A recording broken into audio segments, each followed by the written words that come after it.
Hey, welcome to Watch Candy. I am super excited for today. If you weren't aware, Geneva Watch Days just happened a few days ago, and I wanted to make a podium of the top 3 best watches that were released for the event.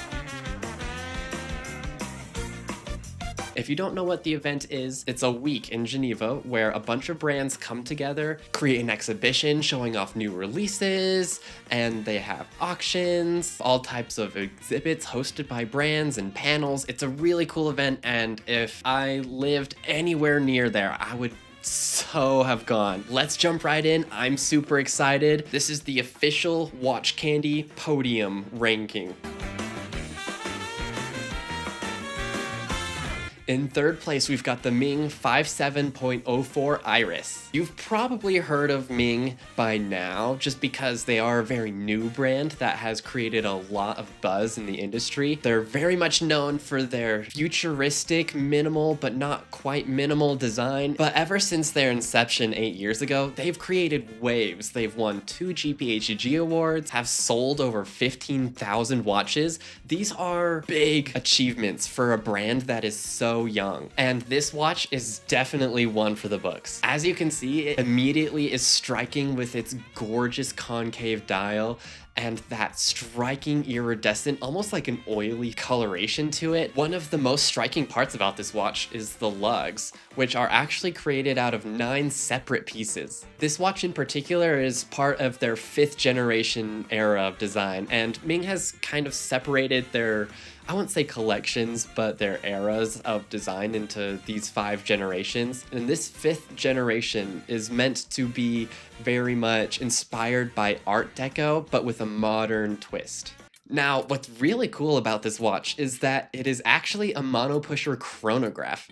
And you may be wondering, where is the chronograph? The dial is very plain. It just has a single subdial at the bottom. So where is this chronograph? Well, actually, that subdial is a 30-minute counter. So it makes 1 revolution every 30 minutes when the chronograph is running. And then for the seconds, it uses the central seconds hand. Monopusher chronographs are really interesting because they differ from the typical chronograph style, which have separate buttons for start and reset. The added complexity of having all the start, stop, and reset functions in one pusher is really cool. And that pusher has been integrated with the crown, which is on the left side. Ming is also really interesting with their movements as well. They've worked with Sellita to make this movement, so it is made by Sellita, but it was made for Ming. You know me, you know this channel, I love colorful watches, and this one speaks to that a lot.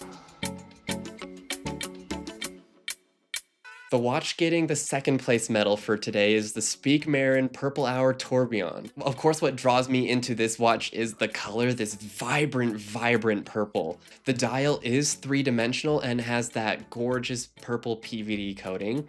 It also has this super cool integrated layout with the movement, where you have these awesome shaped bridges that are holding up different pieces of the movement that are visible on the dial side. Right off the bat, you'll notice a micro rotor, you'll notice the exposed barrel, there's of course the tourbillon, and then hidden down in the bottom corner is actually a power reserve indicator too. It very much reminds me of watches by Arm & Strom or Grubel Forsey. The way they've executed this with their Piccadilly style case, which is a very admittedly vintage style, but combined with this hyper modern aesthetic is so intriguing to me. And of course I am so head over heels for this purple. The watch uses the SMA 05 movement, which is an in-house caliber. The movement on the backside also brings in this vintage modern combination with the traditional Geneva striping and then a gorgeous contrast with the black plates. And that's why I believe this watch deserves the 2nd place award from Watch Candy.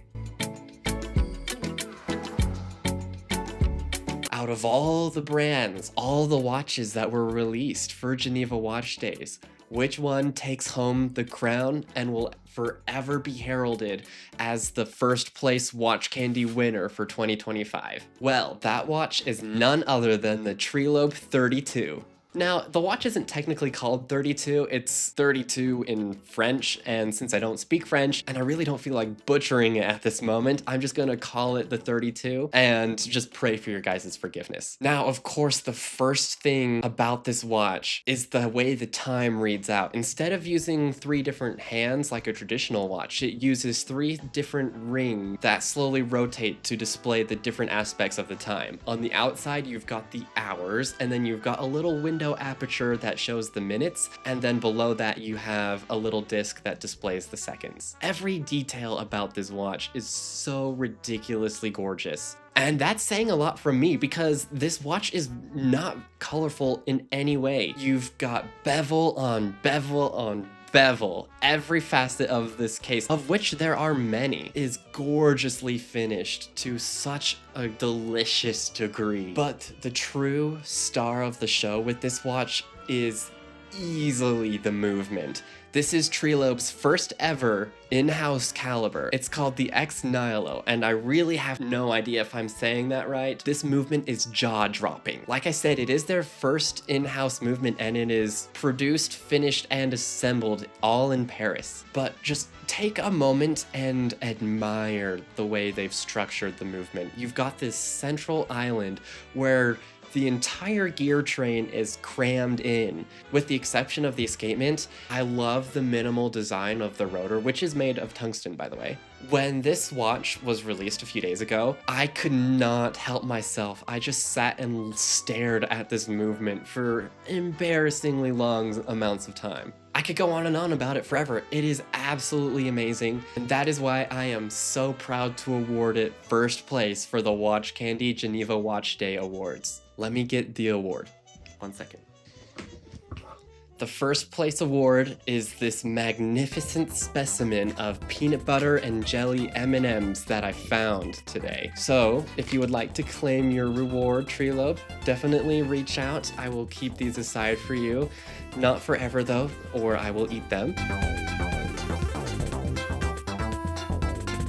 And that's all I've got for today. I hope you enjoyed this episode. I know it was a little different than usual, a little bit goofy. I've been wanting to talk about Geneva Watch Days the whole week. I had tons of fun making this episode, so if you enjoyed, definitely subscribe to Join Watch Candy. I am so excited to have you here, and I will see you all in the next episode. I am super excited for next year. Who knows what the winner and the prize will be.